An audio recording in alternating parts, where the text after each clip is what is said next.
కూటమి ప్రభుత్వం అధికారంలోకి వచ్చిన తర్వాత ప్రజల్లో తీవ్ర వ్యతిరేకత పెరిగిపోయిందని, సంక్రాంతి తర్వాత నుంచి ప్రతి జిల్లాకి ప్రతి నియోజకవర్గానికి వచ్చి పోరుబాట చేస్తామని చెప్పిన జగన్మోహన్ రెడ్డి లండన్ వెళ్లి కూర్చోవడం మనం చూసాం. మరి సరే, అది అయిపోయింది. తర్వాత ఫీజు రియంబర్స్మెంట్ గురించి మేము పోరుబాట చేస్తున్నాము, ఫిబ్రవరి 5వ తేదీన జనాల్లోకి వస్తున్నామని మళ్ళీ ప్రకటించారు. సరే, ఈసారైనా జనంలోకి వస్తారు అనుకుంటే అది కూడా పోస్ట్ పోన్ అయినట్టు తెలుస్తుంది. మరి జగన్మోహన్ రెడ్డి అసలు జనాల్లోకి రావడానికి ఎందుకు అంత భయపడుతున్నారు తెలుసుకునే ప్రయత్నం చేద్దాం. దీన్ని పూర్తిగా విశ్లేషించడానికి మనతో పాటుగా ఉన్నారు జనసేన అధికార ప్రతినిధి కుసుంపూడి శ్రీనివాస్ గారు. వారిని అడిగి పూర్తి వివరాలు తెలుసుకుందాం. సార్ నమస్తే సార్.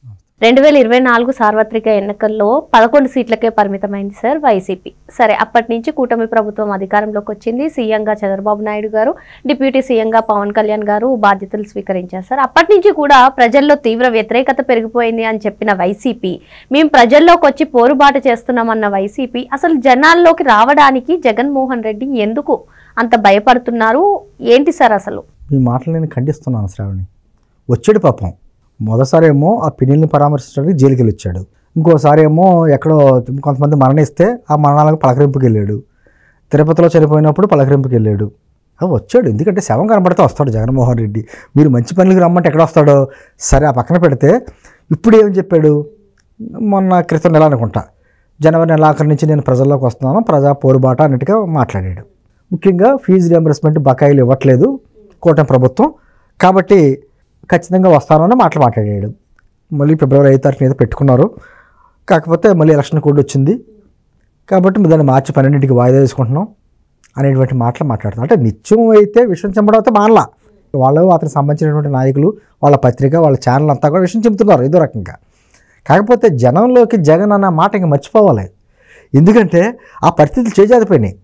గతంలో జనంలోకి వచ్చాడు, పాదయాత్రలు చేశాడు, నమ్మించాడు, అధికారంలోకి వచ్చాడు. అధికారంలోకి వచ్చిన తర్వాత ఏం చేశాడు అన్నది 5 సంవత్సరాలు ప్రజలు చూశారు. ఈ రోజున మళ్ళీ జనంలోకి వెళ్ళి ఏం మాట్లాడతాడు? శ్రావణి ఆలోచించు. బయటకు వచ్చాడు, ఏం మాట్లాడతాడు? ఏం చేయని ఎక్కడెక్కడ నిలదీస్తారు. ఇప్పుడు ఫీజు రియంబర్స్మెంట్ గురించి అనుకుందాం. ఫీజు రియంబర్స్మెంట్కి వచ్చాడమ్మా, ఏదో ఉన్న ధర్నాయో లేకపోతే ఏదన్నా చేశాడు అనుకోండి, అక్కడ కుటుంబ ప్రభుత్వం మేము చూస్తా ఊరుకోంగా పెద్ద ఫ్లెక్సీ పెడతాం. ఈ హయాంలో పెట్టినటువంటి బాకీలు, మా హయాంలో ఇచ్చినటువంటి నిధులు 2 బోర్డు పెడతాం. అతను ఎక్కడికి వెళ్తే అక్కడ కూటమి ప్రభుత్వం మేమేమి రానివ్వకుండా ప్రజా వ్యతిరేక చర్యలుగా చేపట్టి అడ్డుపడడం లాంటివి మేము చెయ్యం. అతను పాదయాత్ర చేసినప్పుడు కూడా చక్కగా చేశాడు కదా. ఏంటంటే అటువంటి పొరపాట్లు ఏమీ చెయ్యం అతను చేసినట్టుగా. ఇప్పుడు యువగళం పాదయాత్రలో లోకేష్ గారిని ఎంత ఇబ్బంది పెట్టారు. అటువంటి ప్రయత్నాలు మేమే మైక్ లాక్కుంటాలో లేకపోతే పర్మిషన్లు ఇవ్వకుండా ఆఫ్ చేయడాలు ఇటువంటి ఏం చెయ్యం. అతను ఎక్కడ మీటింగ్ పెడితే ఆ ఊళ్ళో మా ఫ్లెక్సీలు ఎక్కుతాయి. ఖచ్చితంగా అతను దేని మీద ధర్నా చేస్తున్నాడో అతనిదే చాయిస్, సబ్జెక్ట్ అతనిదే. ఆరోగ్యశ్రీ గురించి మాట్లాడాడు అనుకోండి, ఆరోగ్యశ్రీ నిధులు ఎంత పెండింగ్ పెట్టాడు, మేము వచ్చిన తర్వాత ఏమి రిలీజ్ చేసాం, ఆరోగ్య రంగంలో మేము చేసినట్టు మార్పులు, ఫ్లెక్సీ ఉంటుంది అక్కడ.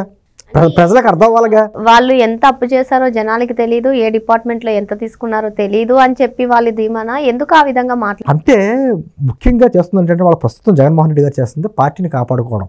అతని పార్టీకి సంబంధించినటువంటి ఉన్నటువంటి కొద్దిమంది నాయకులు ఒకరికొకరు దారి చూసుకుంటున్నారు. ప్రజలు కూడా అర్థం చేసుకుంటున్నారు కాబట్టి ఇంకా వాళ్ళకు కూడా రాజకీయ భవిష్యత్తు ఉండదు జగన్తో ఉంటే అనేటువంటి విధానంతో ఎవరికి వాళ్ళ దారి వాళ్ళు చూసుకుంటున్నారు. ఇప్పుడు పార్టీని కాపాడుకోవాలి. కాకపోతే అతనికి కొంత కేడర్ ఉంది కదా, అతను నమ్ముకున్న వాళ్ళు కొంతమంది ఉంటారు. ఇంకా అతను ఏదో మంచి చేస్తున్నాడేమో చేసాడేమో అని భావనలో ఉండే వ్యక్తులు, అది కులం అవ్వచ్చు, మతం అవ్వచ్చు, ఎన్నో రకాల ప్రభావాలు చూపిస్తూ ఉంటాయి వాళ్ళకి. వాళ్ళందరినీ కాపాడుకోవాలిగా. అందుకని ఎదురు చేసినట్టు యాక్ట్ చేయాలి. ఫీజు రియంబర్స్ గురించి మాట్లాడుకుందాం అమ్మ. ఫీజు రియంబర్స్ గురించి అతను వచ్చి ఏం మాట్లాడతాడు? ఈ రోజున అతను పెట్టిన బాకాయలు ఎంత తెలుసమ్మా? 3,480 కోట్లు. ఇది ఓన్లీ ఫీజు రియంబర్స్మెంట్కి. తర్వాత బడుల్లోని ఈ మౌలిక సదుపాయాలు అన్నీ ఉంటారు కదా, అట్లా 1000 కోట్లు పెండింగ్ పెట్టాడు ఎవరు కాంట్రాక్టర్స్కి. చిక్కీలు, కోడిగుడ్లు, మధ్యాహ్నం భోజనానికి సంబంధించి 178 కోట్లు పెండింగ్ పెట్టాడు. తర్వాత పిల్లలకి బట్టలు కుట్టిస్తారా ఉన్నాయి కదా యూనిఫామ్స్కి, వాటికి 65 కోట్లు పెండింగ్ పెట్టాడు. మొత్తానికి టోటల్గా 5,278 కోట్లు పెండింగ్ పెట్టి అతను వెళ్ళాడు. ఈ 7 నెలల్లో అన్నీ తీర్చేయాలి, కొత్తగా వేసేయాలని చెప్పి అతను వస్తాడా? అడుగుతారు కదా. గతంలో ఉన్నటువంటి పేరుని మార్చేసి విద్యాదీవెనని మార్చుకున్నాడు అతను. విద్యాదీవెనని మార్చుకుని గతంలో ఏం చేసేవారమ్మా? కాలేజీల అకౌంట్స్లోనే డబ్బులు పడాయి. అప్పుడు పిల్లల్ని అడిగేవారు కాదు, అకౌంట్స్ వాళ్ళే మాట్లాడుతున్నారు, కాలేజీ వాళ్ళు మాట్లాడుకునేవారు. ఇప్పుడు ఏమవుతుంది? తల్లి అకౌంట్లో వేస్తున్నామని చెప్పేసి అని ఇతను మార్చాడు. కాలేజీ వాళ్ళు ఏమంటారు? మాకు అనవసరం, మీకు అకౌంట్లో పడ్డా లేదో మాకు అనవసరం, మీరు డబ్బులు కడితే మీ పిల్లలకి హాల్ టికెట్ ఇస్తాం, పిల్లలకి పరీక్షలు రాయిస్తాం అనేటువంటి నిబంధనలు కాలేజీ వాళ్ళు పెట్టారు. ఎంతమంది నలిగిపోయారో గత 5 సంవత్సరాల్లో. ఆఖరికి శ్రీకాకుళం జిల్లాలో పోలీస్ స్టేషన్ దగ్గర ఒక అమ్మాయి సూసైడ్ చేసుకోపోయింది. ఎందుకు? పరీక్షలు రానివ్వట్లా, హాల్ టికెట్లు ఇవ్వట్లా. ఎంతమంది తల్లిదండ్రులు అప్పులు పాలైపోయారు వీళ్ళ గురించి. కరోనా టైంలో శ్రావణి, కరోనా వచ్చింది కాబట్టి స్కూల్స్ ఏమీ తీయలేదు కాబట్టి ఎగ్గొట్టారు. ఎగ్గొడితే కాలేజీ వాళ్ళు ఏమన్నారు, మేము ఆఫ్లైన్లో అయినా క్లాసులు పెట్టాం కాబట్టి మాకు అనవసరం, అది గవర్నమెంట్ ఇచ్చిందో లేదో మీ అకౌంట్లో వేసిందో మాకు సంబంధం లేదు, మీరు కట్టవలసిందే ఫీజులు, లేకపోతే ప్రమోట్ చేయము, సెకండరీకి హాల్ టికెట్ ఏమో, ఎగ్జామ్స్ రానివ్వన్నారు. అంటే వ్యవస్థని చిన్నభిన్నం చేసేసాడు. ఇప్పుడు పేద ప్రజలు ఎందుకు ఆధారపడతారమ్మా ప్రభుత్వం మీద? ఆ చదువుకునే అవకాశం లేకే కదా, నేను ఫీజులు కట్టుకోలేకే కదా. అటువంటిప్పుడు ఆ కాలేజీ అకౌంట్లోనే వేయాలి కదా. అది మానేసి ఓట్ బ్యాంక్ రాజకీయాలు తల్లుల అకౌంట్లో వేస్తాయి. ఎంతమందికి వచ్చింది? మొదటి విడతలో కనీసం ఒకసారి బటన్ నొక్కితే 50% పడలా కేసేమని చెప్పేసి బటన్ నొక్కి అని చెప్పాడు ప్రచారం. వాళ్ళ దాంట్లో పెద్ద పెద్ద యాడ్లు, నొక్కిన దాంట్లో సగం పడలా. ఈ విధంగా విడతల వారీగా వేసే డబ్బులు కూడా వేయకుండా అన్ని రకాలుగా. అదేవిధంగా ఈ మధ్యాహ్న భోజన పథకానికి ఇచ్చేటువంటి వాటికి అన్ని పెండింగ్ బకాయిలు. స్కూల్స్కి సంబంధించి మేము బయట రంగులు వేసేసారు, లోపల మౌలిక సదుపాయాలన్నిటికీ వాటికి కాంట్రాక్టులకి డబ్బులు ఇవ్వాల. ఇన్ని రకాలుగా చేసేసి ఈ రోజున బయటకు వచ్చి ఫీజు రియంబర్స్మెంట్ ఇవ్వలేదు. మేము దాదాపు 780 కోట్లకు సంబంధించి కొంత ఇచ్చాం, కొంత 200 కోట్ల పైగా ఒకటి రిలీజ్ చేస్తున్నారు. ఇప్పుడు నిన్న లోకేష్ గారు ప్రకటించారు. నువ్వు వచ్చింది ఎప్పుడు? ఆయన నేను ఏమంటానంటే ఇదే దానే కాదు, ఆరోగ్యశ్రీకే అంతే. దాదాపు 1800 కోట్లు బాకీ పెట్టేసి వెళ్ళిపోయి ఇప్పుడు బయటకు వచ్చే వాళ్ళు పేపర్లు ఎవరు రాస్తున్నారంటే ఆరోగ్యశ్రీకి బకాయిలు నిధులు రిలీజ్ చేయట్లేదు, ప్రభుత్వ ఆసుపత్రులన్నీ నిలివేపని అంటారు. ప్రతి డిపార్ట్మెంట్కి సంబంధించిన అప్పులు కూడా తెచ్చేశారు. మరి ఎందుకని అంత బకాయిలు ఉన్నాయి సార్? అది చాలా $1 మిలియన్ వచ్చిన. మీరు చంద్రబాబు గారు లాంటి సీనియర్ నాయకుడికి అర్థం అవ్వలేదు. మీరు నన్ను అడిగితే నేనేం చెప్తాను? చంద్రబాబు గారే వైట్ పేపర్ రిలీజ్ చేశారు అసెంబ్లీలో. అప్పటి వరకు ఉన్న అప్పులు ఇంత అని చెప్పారు. అయినా కూడా నేను కామా పెట్టేదా ఫుల్ స్టాప్ పెట్టలా. ఇప్పటివరకు నాకున్న సమాచారం ఇది. ఇంకా తవ్వుతున్నాం, ఇంకెన్ని దొరుకుతాయో. నెల నెల రాష్ట్రం నుంచి ఆదాయం వస్తుంది, ప్రజలు కట్టేటువంటి ట్యాక్స్లు వస్తాయి. ఓ పక్క నుంచి వీళ్ళు బయట తెచ్చినటువంటి అప్పులు ఉన్నాయి. అది ఇది కలిపి దాదాపు 10 నుంచి 12 లక్షల కోట్ల రూపాయల నుంచి అంటున్నారు. కరెక్ట్గా ఎవరికి తెలియట్లా. 12 లక్షల కోట్ల రూపాయలు బాకీలు అంటున్నారు. ఇతరు ఏం చెప్తున్నాడు మాట్లాడితే దాదాపు 2,80,000 కోట్ల రూపాయలు మేము డీబీటీ ద్వారా ప్రజల అకౌంట్లో వేసాను. పోనీ 3 లక్షల కోట్లు తీసేయండి, మిగతా 7 నుంచి 9 లక్షల కోట్లు ఏమైపోయినాయి? పోనీ ఉద్యోగులకి జీతాలు ఇచ్చావా సరైన టైంలోని? జీతాలు ఇవ్వలేదే, కాంట్రాక్టర్లకి డబ్బులు ఇవ్వలేదే, ఫీజు రియంబర్స్మెంట్ బకాయిలు, ఆరోగ్యశ్రీ బకాయిలు, ఇన్ని బకాయిలు పెట్టావే. పోనీ ఏమైనా నీటిపారుదల రంగం, ఏమైనా పోలవరం లాంటి దాన్ని ఏమైనా కట్టి దానికి ఏమైనా పెట్టావా?